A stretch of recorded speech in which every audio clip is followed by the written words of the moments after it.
Ce clip nous montre Jay et Diddy, complices, fêtant comme deux frères inséparables.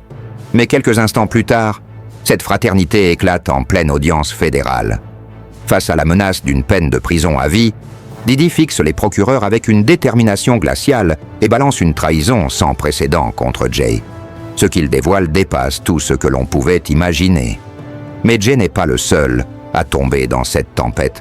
Diddy entraîne avec lui plusieurs autres noms, révèle des secrets enfouis et fait basculer l'ensemble de l'affaire dans un chaos total.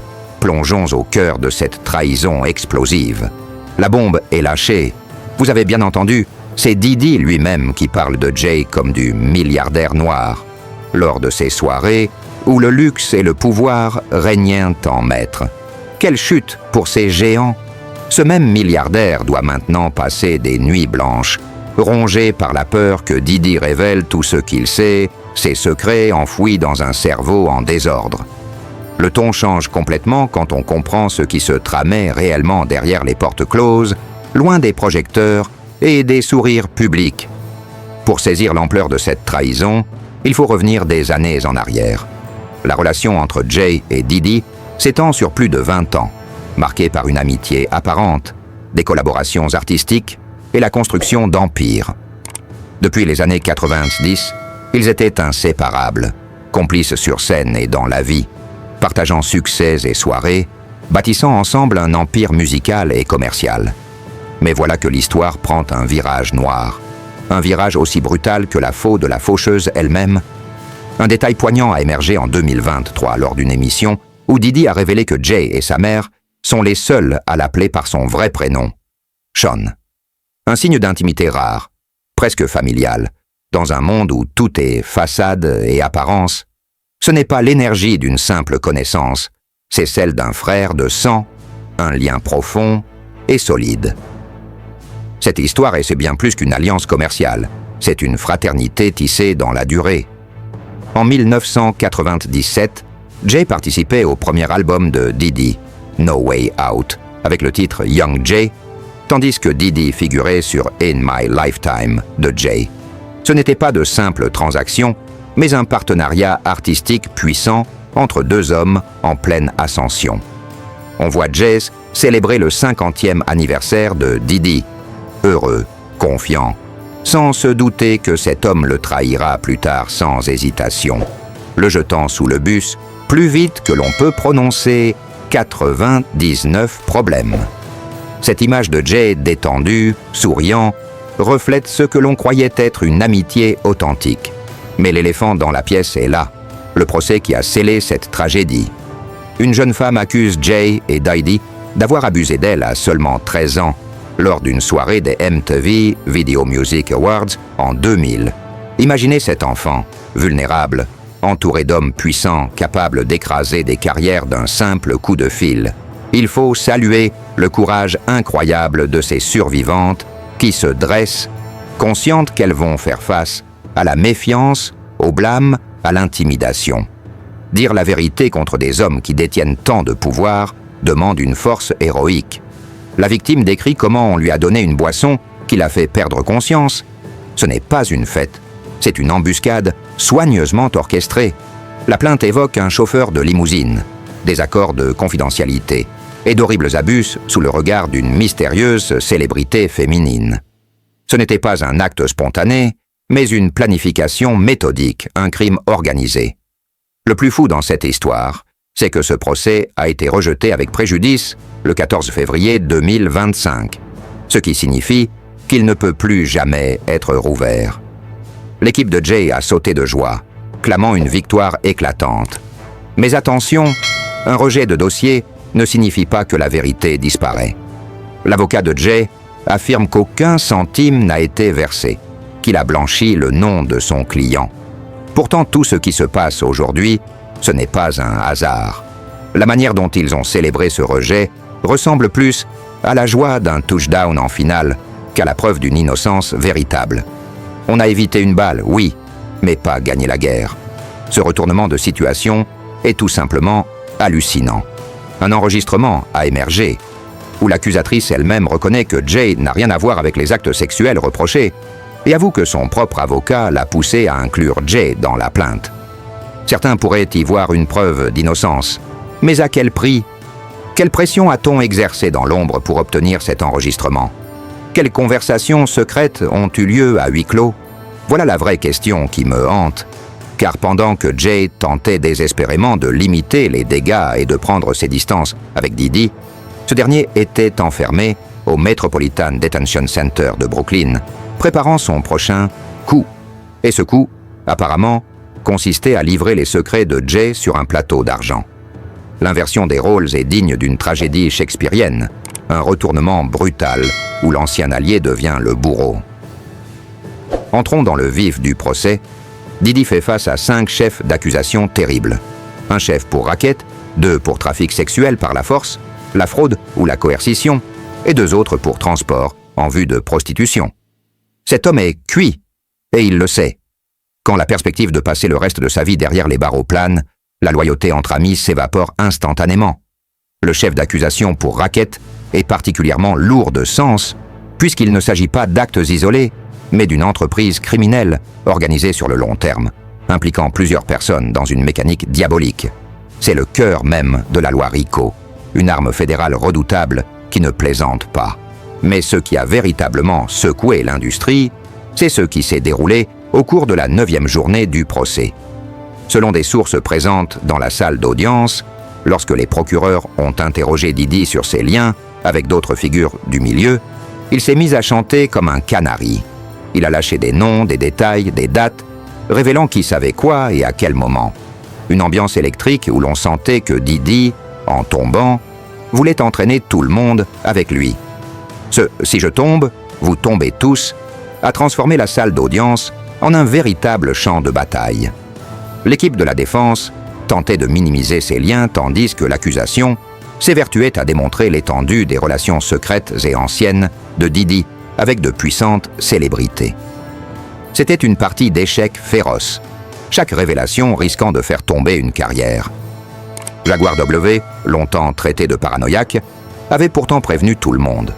Ce qu'on appelait des théories du complot n'étaient souvent que des vérités anticipées, ignorées ou niées.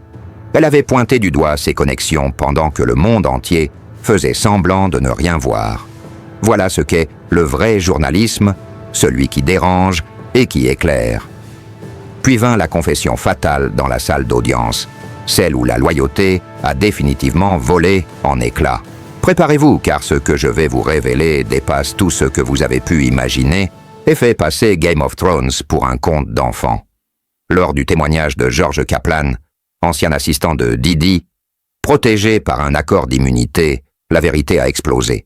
Kaplan n'était pas un simple employé, il était le bras droit de Didi, au courant des conversations, des arrangements, des manigances que personne ne devait voir.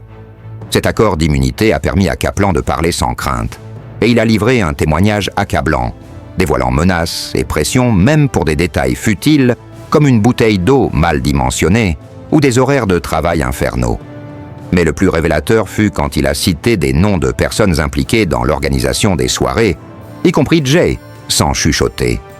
L'accusation a ainsi pu monter un dossier solide, montrant que ces rencontres n'étaient pas le fruit du hasard, mais des événements soigneusement orchestrés avec une logistique précise.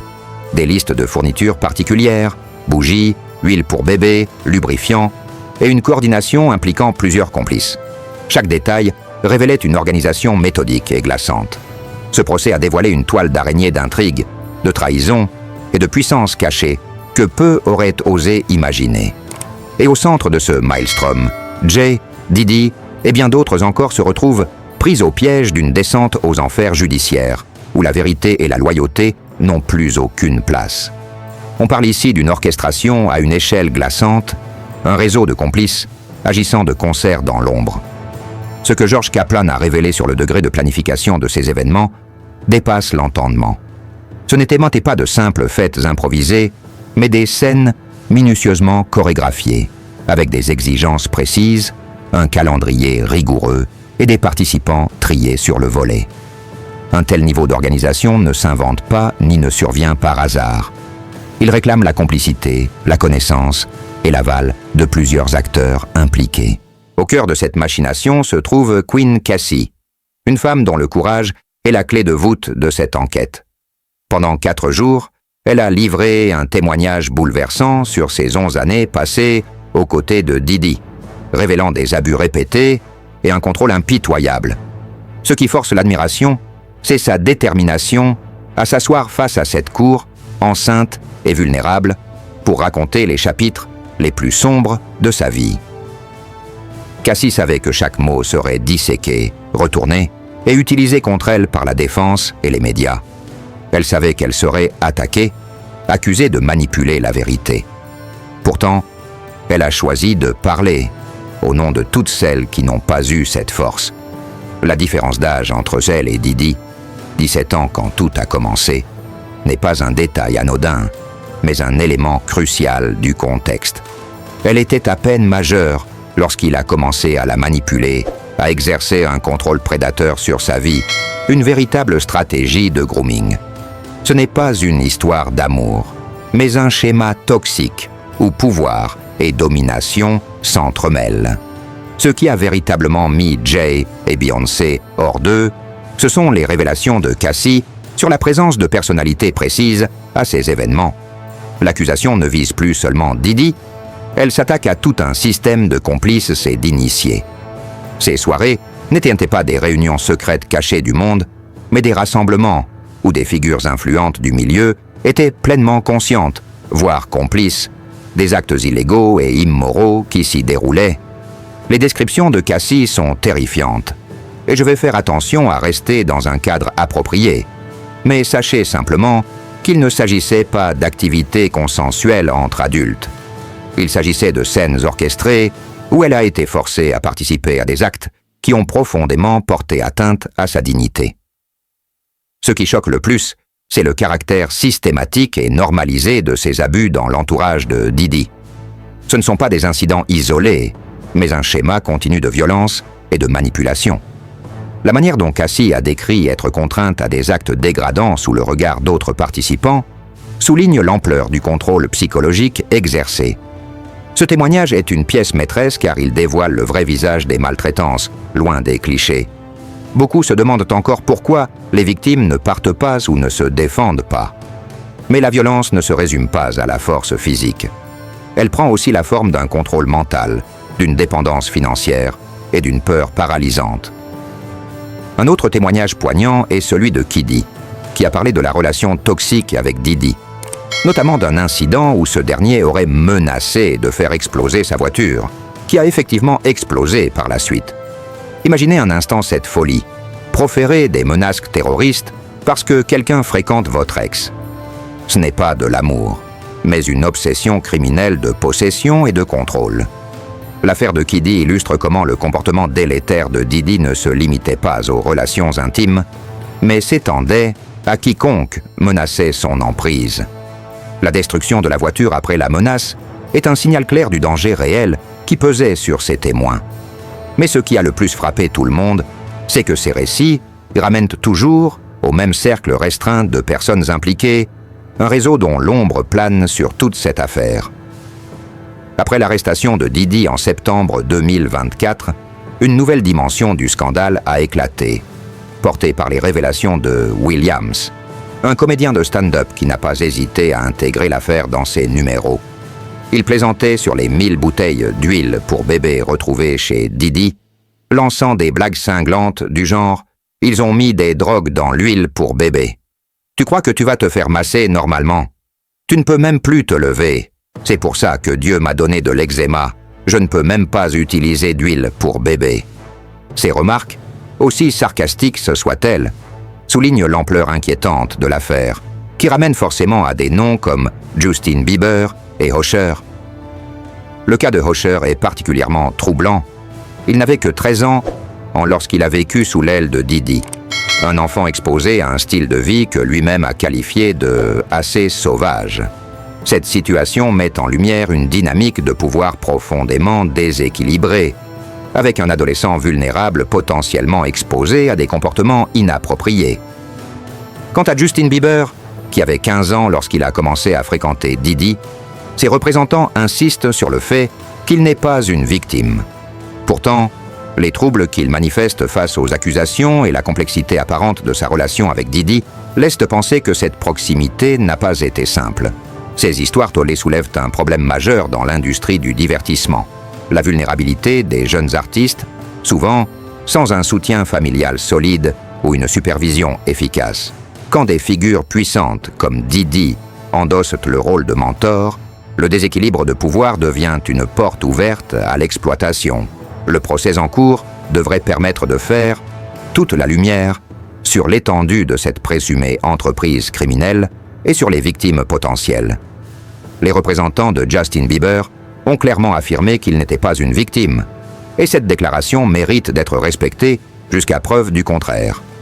En revanche, ce qui est indéniable, c'est que l'image de Diddy est désormais irrémédiablement ternie. Son doctorat honorifique de l'université Howard a été révoqué, la clé de la ville de New York retirée, et sa présence dans les médias fortement réduite. Certaines stations de radio ont même commencé à censurer ses chansons, et plusieurs documentaires explorant ces accusations ont vu le jour. Cette affaire rappelle brutalement combien les abus de pouvoir sont présents dans l'industrie du divertissement, soulignant l'importance de mettre en place des garde-fous pour protéger les jeunes artistes. Elle démontre aussi que la perception publique peut basculer du jour au lendemain, peu importe la célébrité d'une personne. Alors que nous suivons ce procès de près, n'oublions pas de privilégier les preuves tangibles et de ne pas céder à la tentation des rumeurs infondées. C'est le système judiciaire qui tranchera. Mais les témoignages entendus dressent déjà le portrait inquiétant d'un homme ayant, pendant des décennies, utilisé son influence pour exploiter ceux qui l'entouraient. C'est tout pour cette immersion dans le procès de Diddy et les allégations liées à Justin Bieber et Usher. Si cette vidéo vous a intéressé, n'hésitez pas à cliquer sur « J'aime » et à vous abonner pour suivre les prochaines mises à jour. Je m'engage à vous livrer les faits, même si mes titres flirtent parfois avec le sensationnel. Restez connectés, car la vérité finit toujours par éclater, peu importe le temps que cela prend. Pour découvrir d'autres vidéos du même genre, cliquez sur la carte qui s'affiche maintenant à l'écran.